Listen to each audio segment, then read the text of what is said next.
This is the second year Volkswagen Group China participates CICPE. This year, we had 6 brands to participate this with 13 high-end import cars. And we also have our charging solution service provider, CAMS, participate this time.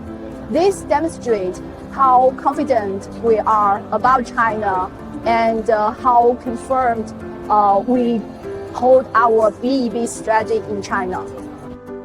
We have a full commitment to sustain that market, and we do this with a firework of new products that we bring in this year. We also foster our commitment to do development in China for China. So we believe we are fully set up for the future, not only in terms of product, but also in terms of services to make the customers in China even more happy with our brand of Porsche.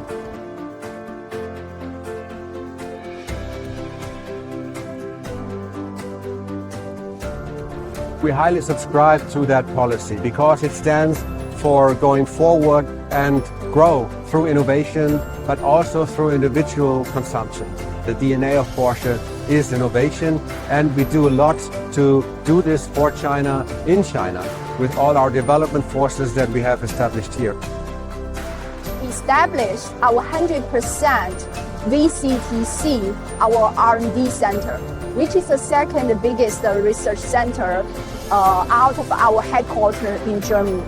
So this shows we have our commitment in China to adapt this market trend.